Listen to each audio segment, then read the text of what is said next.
5 ways your ego is destroying your creative career. We're back on the deck. We're chilling. All right, let's get into it. The first one, hating on others instead of collaborating. Now, this is like an early stage ego thing. Like if you're young and you're creative and you're keen, you're motivated, you're driven, you want to create good stuff, you're looking at other people in the marketplace doing the same sort of thing as you. You think you're special, your ego is going to tell you that you're special, you deserve X, these guys don't deserve this, you're hating on them, I can't believe they're doing this, that sucks, they're stupid, I'm better than them. And it's real cringe when you look at it because that's not you, okay? Again, this is your ego is separate to you. And if you're a creative, chances are you have a strong ego, all right? And it's a blessing and a curse, but you've got to realize it because it's going to hold you back, And the reason why that's the wrong attitude to have is because, it can be motivating. It can be like, oh, I see what they're doing and they're kind of crushing it. And I want to show them that I can crush it better than they can. That's a healthy way of having that, that's called competition. And that's good. Competition is good. All right. But if you're just sitting around hating on other people, especially if they're in your same city or your location, I used to do this all the time. Like when I was younger. It still happens sometimes, but I'm able to witness it now. That's just like, it's just not helpful at all because you're just wasting your time being like getting mad over someone else, being like, "Wow, I hate that they made that music and I deserve it." It's like, chances are you don't, And instead of spending any time doing that, just spend your time actually doing the thing, making the music, making the videos, doing whatever your creative endeavor is, or if it's a creative business, do that. And the other thing is, dude, just unfollow everyone. My mental health improved, skyrocketed like crazy when I just unfollowed everybody that triggered my ego. So I run a media business, right? And same sort of thing, like, a couple of employees and like one of them says to me sometimes like, "Oh, did you see like this video that these people created?" And I'm like, "Nah, dude, because I don't follow anybody in my field because I'm doing my thing, And it's like, I'll look at other people's work when it's on like the website where all the houses are listed, realestate.com, right? But yeah, I'm not scouting other people's Instagrams to see what they're all doing. Why? Because I'm spending my time doing my thing. And that's what you probably should be doing as a creative, But at least that's what I've found works. Number 2,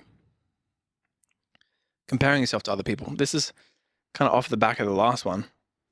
But again, and it's like, it's a common trope. Everybody says this, but it's like, it's so true that it's just like, this will literally rip your mental health away from you. And like, it's a concept you really have to grasp as a creative specifically because you have a strong ego, that like you are totally different on a totally different journey to everybody else ever.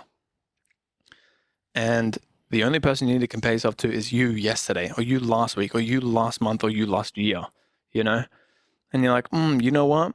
I did that workout better than last week. I did that production session better than last week. I made that video better than last year. I can't believe how much I've improved since last year. That's amazing. But if you compare yourself to other people, everyone's on a totally different journey. And when I say totally different, I mean totally different. Sure, someone might have grown up in the same area as you, similar kind of things like that. But there's infinite variables at play, and it's just such a waste of time to compare yourself to other people. And it's only going to make you hate your existence. It's just that simple. I don't know how to like push the point further.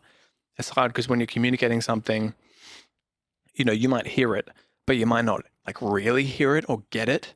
And if you're not at the stage yet where this information is like hitting, that's all good. But like, just the reason why I'm like pushing this concept so hard is because it's just been so paramount for me that it's just like every time you recognize you're comparing yourself to someone else, it's your ego and it's trying to, it's trying to protect you. And that's amazing. But it just screws up your mental health, So if you can find any way you can to not do that, you're gonna enjoy yourself a little bit more. All right. Number 3 is resistance. I've touched on this before, but your ego will throw resistance out whenever things get a little bit hard, right? So you're in a production session, you're making a video, your mind throws mental hurdles in the way to make it seem harder than it actually is. And if you ask the question, I think I heard this on Tim Ferriss, but there's a lot of podcasters that have said this: how can I make this easy? And how can I make this fun? Or a variation that I've tried is like, what would this look like if it was easy? So for example, if I had resistance around making these videos today, I was like, well, how could I make this easy? Or like, what if this was easy? And then you actually zoom out a bit and you go, oh, this actually is really easy. All I've got to do is set up a camera, set up my couch on my deck, and we're chilling. We have a conversation, you know? So it actually is really easy. But your mind just puts these steps in place to make it seem harder than it actually is. And that's resistance. And sometimes resistance can pop up when you're actually doing something as well. You know, you're in the gym, crushing out your last few reps on a good set. And your mind's like, nah, stop there. It's fine. You don't need to. You've worked really hard. And then you crush out like 5 more reps and you're like, oh, that's way more than I thought I ever could do. That's called resistance. And again, you're just overcoming that, which is amazing. The fourth one is limiting beliefs. Okay. This is probably the biggest one of all of them. And again, these are all kind of interlinked because it all just comes from your ego. Like, this is not you. Okay. This is your ego. And limiting beliefs, pretty much every belief you have, there is an element of a limiting belief in there, you know? So like the funny example that I always use is if you think of what your beliefs are around a chair, for example, you actually have a limiting belief around a chair. You think, oh, chairs are for sitting on and they sit 4-legged on the ground, right?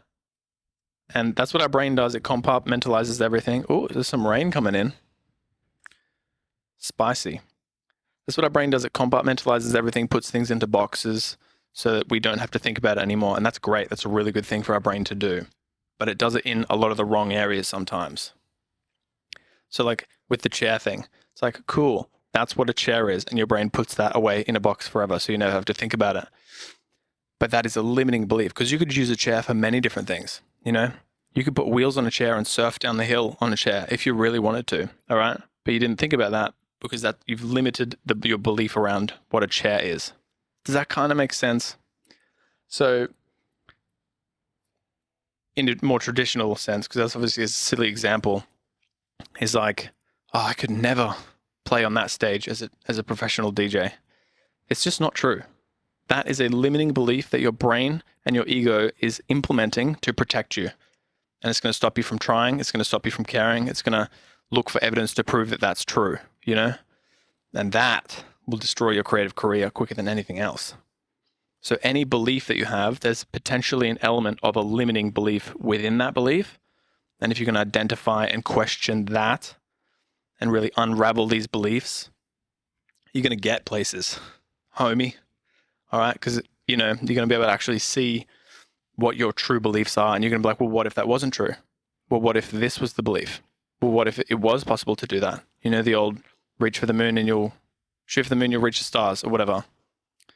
You know, and it's hard to tell you exactly what your limiting beliefs are, but that's something that you need to figure out. Because again, this is the biggest one. And yeah, I've come across so many limiting beliefs in my artistic and creative business career, you know, and it crushes you because you don't even know they're there. That's the thing. You don't even know they're there.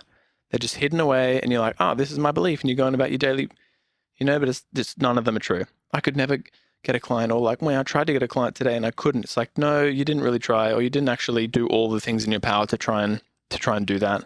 Did you actually video message all the clients on Instagram you said you were going to do, or did you tap out because you have a limiting belief because you're scared to actually succeed? You know, just question everything that's happening in your brain, because if you can do that, and it's like maybe a little bit too analytical for a lot of people, but if you can do that, yeah, you're going to unravel these limiting beliefs and be able to see them for what they are. And you're like, I see that little slippery trickery ego game that's put in play to defend me, but I don't need you. Okay. Thank you.